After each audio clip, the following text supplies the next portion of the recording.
We got a bone to pick. There's a new study out about coffee. This time, this one says that your morning cup of joe could maybe have serious health benefits. The study by the European Heart Journal says that the time you drink your coffee matters. It suggests drinking a cup before noon is best if you're going to drink it. 2 a.m. Our 9 News health expert, Dr. Payal Kohli, joins us now to answer some of our questions. Dr. Kohli, good morning to you. Good morning, guys. All right, talk about the benefits of drinking coffee. What's different about this study than maybe what we've heard previously? I know, so we've been talking many times on the show about coffee and how it's good for our health because it's got antioxidant effects and a lot of other chemicals that are sort of good in terms of free radical damage. This was the first study ever done looking at the timing of coffee and how that could confer health benefits. And so it's not just about drinking it, but it's about when you drink it. And I'm surprised that you guys have a bone to pick because I would think that all your coffee consumption probably happens before noon. Well, it does, but it also happens before most people are even awake.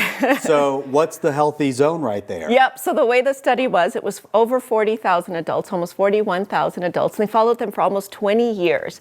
And they asked them to sort of talk about when they drank coffee, and they put them into a few buckets. So 4 a.m. to noon was kind of one bucket, and then the second bucket was kind of drinking coffee all day long.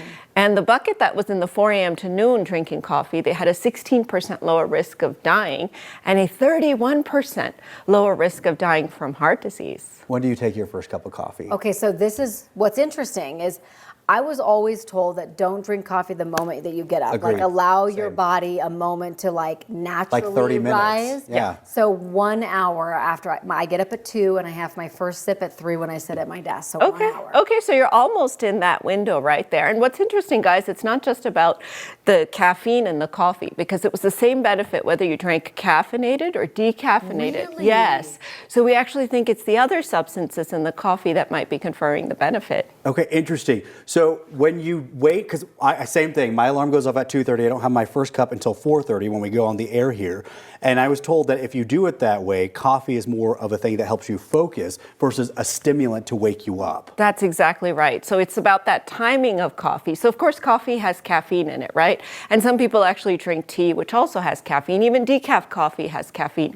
So it's not so much the caffeine, but it's the way that your body responds to the coffee and the caffeine. So the timing of this is really important. So when you look at the study, they actually thought some of the reasons why morning drinking was better than kind of afternoon or late evening drinking was because it doesn't interfere with melatonin production as much. Melatonin is our sleep hormone.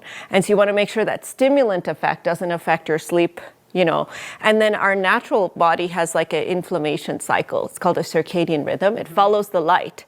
And so if you're drinking coffee too late in the day, there's the natural body clock of inflammation gets disrupted. So you don't have as many of those anti-inflammatory benefits from the coffee. So I feel like maybe we don't have a bone to pick about this study because we're okay and she's not telling us. Well, now I don't. Yeah. That's why you wait for all the information to roll in. So I will say a couple of other things though. Moderate coffee consumption. So I don't know how much we're drinking, guys. But 2. You can use me as an example. 2. That's great. So that's exactly where we want to be in terms Two of benefit. 32-ounce mugs. Whatever the, well, I don't know what this is, but yes. And then the other thing is this is association, not causation, right? Because it's not a randomized trial. So it could be the people that, like you guys, early risers, get stuff done early, they're doing other healthful behaviors, like they're exercising more, they're sleeping better, what have you. So we're thinking that coffee may have something to do with it, but we don't know if it's just a marker for other healthy behaviors. It's always like the coffee and the wine studies that we get so aggravated about because it's like, it's good for you. It's There are not good for coping you. mechanisms. Yes, like, exactly. So no wine, you can have 2 cups of coffee. Great. I'd rather have coffee, let me tell you, any day. Dr. Kohli, thank you very much. Finally, some good news on our end.